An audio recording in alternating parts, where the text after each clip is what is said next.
Hey, it's Corona time right now. It's Corona time. It's Corona time. Halo teman-teman, hari ini aku akan bahas tentang corona. Penasaran?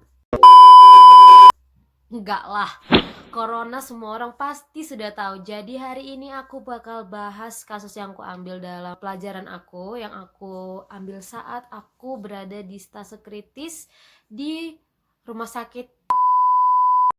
Nah, saat itu aku lagi di IGD dan aku ambil kasus ini karena menurut aku ini adalah kasus yang bagus untuk kita bahas hari ini. Pertama-tama kenalin dulu, nama aku Janet. Aku adalah mahasiswi profesi keperawatan dari Universitas Advent Indonesia. Yang nggak tahu bisa search di Google ya. Nah, hari ini aku mau bahas tentang hipoksia. Apa sih itu hipoksia? Hipoksia sendiri itu terbagi ada 4. Kita akan bahas satu-satu ya. Yang pertama adalah hipoksia hipoksik. Apa sih hipoksia hipoksik ini? Hipoksia hipoksik adalah keadaan di mana pembuluh darah arteri bukan tidak ada ya, maksudnya kadar oksigennya itu kurang, menurun. Penyebabnya berbagai hal ada, yaitu yang pertama, karena misalnya nih kita dalam keadaan rumah yang terbakar, kita di dalamnya dan kita kan gak bisa menghirup oksigen yang banyak. Jadi kebanyakan kita menghirup karbon dioksida sehingga pembuluh darah arteri kita turun kadar oksigennya. Ada juga karena tenggelam, sama seperti itu juga. Lalu yang kedua ada juga karena penyakit. Nah, ada karena penyakit misalnya kanker paru-paru, pneumonia yang kita tahu sekarang karena corona juga bisa ya. Itulah mengapa pasien yang corona bisa meninggal, karena dia pasti pertamanya hipoksia, kekurangan pasokan oksigen ke seluruh tubuh, karena itu kan penyakit paru-paru. Oke? Lalu yang kedua itu ada hipoksia hipoperfusi. Nah, hipoperfusi ini ada dikarenakan yang satu gangguan aliran darah, ada yang karena penyakit namanya bradikardi, ada juga karena ventricle fibrilasi, dan juga ada karena henti aliran darah. Nah, itu juga bisa. Yang ketiga ada hipoksia anemik, yaitu ketika darah kemampuannya berkurang untuk mengangkut oksigen ke seluruh tubuh. Nah, ini bisa dikarenakan karena dia mempunyai riwayat penyakit anemia, atau juga dia bisa karena keracunan karbon monoksida sehingga kemampuan sel darah merah untuk mengangkut oksigennya kurang. Lalu yang terakhir ada hipoksia histotosik. Nah, ini terjadi karena sel itu sendiri tidak bisa menggunakan oksigen dengan baik. Nah, contohnya adalah pasien ini keracunan sianida. Nah, itu bisa dikatakan hipoksia histotosik. Apa sih ciri-ciri orang yang sedang mengalami hipoksia? Yang pertama yang bisa kita lihat secara langsung adalah dia seperti orang asma, tapi dia lebih parah karena sesudah dia nafasnya terengah-engah, dia kan akan mengalami yang dinamakan dengan nafas pendek. Dia terengah-engah kayak orang habis lari tuh. Nah, habis itu kulitnya akan membiru karena kekurangan oksigen pada jaringan kulitnya. Kita bisa lihat kadar oksigennya juga melalui oksimetri. Itu kita bisa yang dicolokin di tangan. Nah, itu kita bisa lihat kadar oksigennya. Biasanya itu kalau orang yang normal itu 95 ke atas, 95% ke atas, itu sampai 100%. Nah, itu orang yang normal. Tapi orang yang tidak normal seperti orang hipoksia itu pasti di bawah dari itu.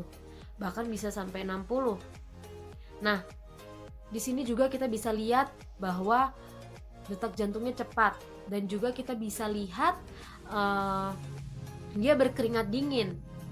Dan juga biasanya orang yang hipoksia itu linglung dan bahkan dia bisa tidak sadarkan diri. Ada 2 cara untuk mengetahui apakah dia hipoksia. Yang pertama, yang tadi kita pakai oksimetri. Nah, yang kedua kita bisa dengan menggunakan pemeriksaan darah. Biasanya darah itu akan diambil dari pembuluh darah arteri, karena di situ adalah oksigen yang dialirkan untuk ke seluruh tubuh. Biasanya kita akan mengambil darahnya lewat situ. Nah, jadi pada saat aku praktek di IGD kemarin, pas kali ada pasien yang datang dengan hipoksia. Pasien ini datang sudah membiru dan juga bernafas tidak baik lagi. Dia sudah lebih dari 50 kali per menit pernafasannya pas aku hitung kemarin. Nah, pasien ini inisialnya Bapak R dan umurnya 61 tahun. Nah, pasien ini datang sendiri, dia dibawa security dari depan masuk ke dalam IGD dan kami langsung membawa pasien yang dengan label merah ini yang tandanya adalah gawat darurat ke tempat resusitasi. Asuhan keperawatan pertama yang kita kasih adalah memenuhi kebutuhan utama pasien. Kebutuhan utama pasien adalah oksigen. Kita akan memberikan oksigen dengan non-rebreathing mask sebesar 8 liter. Nah, lalu dokter akan mengorder juga obat yaitu Combifen. Nah, Combifen ini dikasih, ini adalah bronkodilator.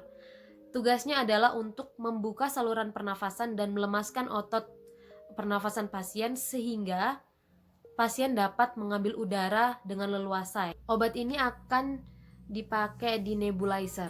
Jadi kita akan nebu pasiennya sembari kita juga kasih oksigen. Nah, jadi oksigennya kita tetap pasang dan juga kita harus kasih nebulizer juga. Setelah itu kita akan pasang infus. Infus ini kita pasang, kemarin kita pasang di tangan kiri. Dan kita harus pastikan pasiennya tidak mencopotnya karena pasien ini kemarin sangat gelisah. Sembari kita menunggu perubahan dari pasien ketika kita sudah memberikan obat Combifen tersebut, kita akan mengambil sampel darah dari arteri pasien. Jadi kemarin kita mengambil darah dari pembuluh darah arteri dan darah ini langsung kita kasih ke lab untuk mengecek kadar oksigen dan kadar yang ada dalam pembuluh darah arteri pasien tersebut. Kita juga langsung mereserve atau memesan kamar di ICU atau HCU atau ICCU ya namanya, untuk lebih lanjut lagi perawatan pasien tersebut. Setelah 5 menit dari situ, pasien masih sesak, tetapi kadar oksigennya sudah naik mencapai 79%. Nah, kita akan tetap memberikan nebulizer tersebut dan juga kita tetap memberikan oksigen kepada pasien tersebut sampai naik lebih dari 80%. Kemarin pasien ini kami bawa ke HCU karena keadaannya sudah membaik, oksigennya sudah 87%. Jadi kita bawa pasien ini langsung ke HCU atau yang bisa disebut ICCU. Kita langsung pindahkan pasien ke sana. Jadi itu adalah pengalaman yang aku alami saat menghadapi dan merawat pasien dengan hipoksia. Dan merawat pasien hipoksia apalagi yang gelisah itu nggak mudah. Kita harus megangin maskernya agar nggak dilepas-lepas dan kita harus pakein terus nebulizer itu dan kita pegangin dan itu memang pengalaman yang melelahkan. Jadi tetap semangat semua mahasiswa perawat, kita tetap semangat. Perawat-perawat yang sedang merawat pasien yang corona juga semangat buat kalian. Kita tetap harus semangat buat Indonesia. Semoga wabah virus ini akan cepat berlalu dan kita bisa beraktivitas seperti biasanya. Salam sehat.